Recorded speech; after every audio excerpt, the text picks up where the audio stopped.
So let's talk a little bit to get them up to speed, because they probably don't know anything about our department or what we do. So we just held an outreach event in Champaign. Shauna, you want to tell them about the outreach event that we did? Yeah, we had a diverse business opportunity fair. So we have this fair, which is basically a name for an event that we, different companies, different educational institutions hold. And we invited the UIUC campus departments. We invited different assist agencies, such as the Black Chamber of Commerce here. We had, I don't know who else. We had assist agencies. We had the procurement, I don't know the right name, Gainesdale, CPO. We had different state agencies assist small businesses or assist diverse businesses with doing work in the state of Illinois. How big was it? How big was it? So we had over 170, almost 200 vendors from Chicago, from Champaign, from downstate, from the communities around central Illinois attend, as well as the departments and the assist agencies. We had over 46 tables. So these people from the communities came here to meet the different departments, meet the people that can help them, inform them on what they need to do business with the university. So this was held a couple weeks ago, and it's one of our first time outreach events like this at this campus. So it was a pretty significant event. So yeah, we can do those all day, but how else can we reach those people that fit this small purchase range of 10 to 100,000? We can't just have events all day, right? We can't have those every week. That can get costly. So the $1 million question is, what else can we do? I mean, one of the last sentence in your description is, with this data that you're going to be looking at, how can our office adjust our program to further our agency's objectives? So what else can we do to connect these diverse businesses with the university? So did everybody get that? Mm-hmm. You kind of understand, or you have any questions, or you want us to give a little more description? So yeah, so Shauna is correct. The question is, how do we get information out to both sides? Mm-hmm. It's not a one-sided thing. So the departments need to be familiar with Vendors. the vendors, right? Mm-hmm. And the vendors need to be informed about the departments, which means they need to know what the needs of the department are. Mm-hmm. So I don't want to, if I'm a business card business and the department doesn't buy business cards, maybe I don't want to pursue that department because they don't need what I provide. Yeah. So part of it is, that was kind of a big part of the event that we had, was that we wanted the departments to host a table and then kind of list generally what the type of things that they buy. And then as a business owner, you can come to their table and see whether that's a department that I could do business with based upon what I do. Mm-hmm.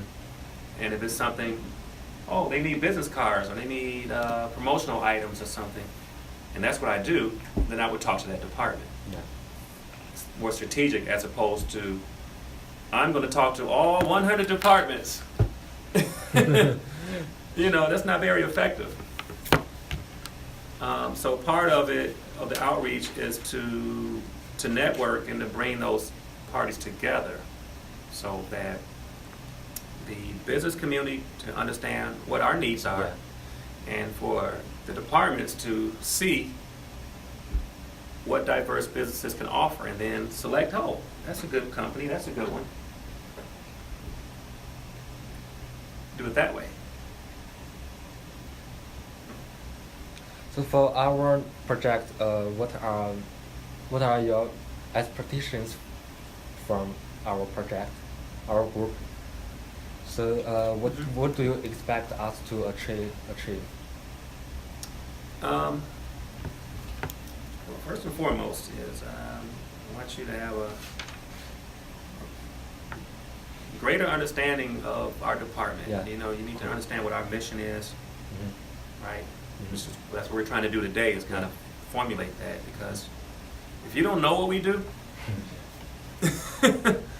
then if you don't know what our mission is and what our primary objectives are, then everything else, you're just kind of spinning your wheels and putting numbers together and coming up with ideas. But if you understand what we're trying to do, and I think we tried to explain it in a very matter-of-fact, common sense type of way. Once you understand that, then I think you can start providing some ideas and some measurements. So that's why I kind of wanted to use today's session to familiarize yourselves with what we do and some of the stuff, some of the activities that we're looking at, and some of the challenges that we have. Because without understanding that, you can't really help us, right? Yeah. So hopefully we've started on that today. So that's the first thing. You've got a fundamental understanding of what we do and how we do it. But then secondly is number two is to develop some strategies, some effective strategies that can help us reach that, to reach those businesses in that $100,000 small purchase threshold. What strategies that we can do to get more impact in that area for those types of purchases? The ones that people don't know about.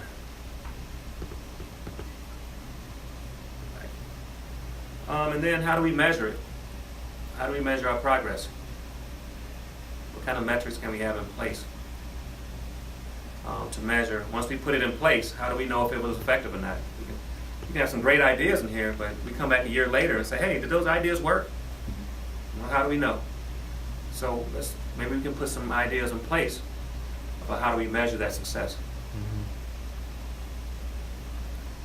Shauna, what are you saying? About to say something? I was going to say, so would it be helpful to just start off with giving them information, giving them the data for the purchases in the 100,000, so that they can get an idea of what small purchases are, what some of the common small purchases. Yeah, I would like to have that. I don't even have that. So we don't have that currently. I don't even have it right now, so you know what I'm We saying? don't have the current numbers, but what we used for the diversity fair to kind of solicit different departments, we have that data. You know what I'm talking about? Yeah, to a degree. Okay. So yeah, basically. I would like to see, I work in this department. I haven't seen that data. So we generated some data. I guess we, for now, maybe ask Jeremiah for the data to see who the top departments spent. And was it just one number, or how many numbers did we get from each department? It was multiple numbers. So it listed out all of what they purchased, I guess small purchases. Mm-hmm. Did we get a description of the purchases? I believe so, yes. Okay, so that might be a good start, right? So Okay. if we've already done, let's look at what we've accumulated so far Yeah. Right, Thank you. and give that to you. Mm-hmm. okay. And then you can look at it and say, this is good, but we should have asked for this also. Yeah, or just in the beginning stages, just to figure out and understand what we're kind of looking at, what numbers we're looking at, what Right. departments are spending, because that was kind of unclear to me when I first started. I had no idea what small purchases were, like what was considered a small purchase. So I know it's under 10. It's between 10 and 100,000, but what are those things? So But there are also small purchases that are not under a current contract, okay, which means the university establishes contracts, Mm-hmm. like a master contract that everybody can buy off of. Let's say office supplies, right? So you can imagine how much the University of Illinois spends on office supplies. Millions of dollars, right? Mm-hmm. We're buying paper, we're buying pens, we're buying everything you can think of, office supplies. Mm-hmm. And because it's in the millions, that means it will go out for a bid, and then guess who bids on it? Office Depot, Staples, whatever. They bid on it and they win the contract. Yeah. So now once they win the contract for the university, everybody's required to buy off of that contract. Right? So why set up a contract and get all the pricing and set it up if nobody's going to use it?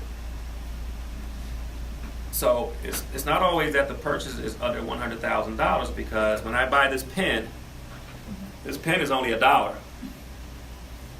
But even though it's only $1, it's under $100,000. Yeah. But now I have to buy it from Office Depot because we have a contract. We have an office supply contract that's already in place. So it's not every purchase. Do you understand what I'm saying? Yeah. Because now I can't go out and buy a pen from you. I got to go to Office Depot and buy it, which presents a problem. So it's not every. So again, it goes back to its purchases that are under $100,000 that are not currently under contract, under a large contract. I may buy something from Dell related. I might need another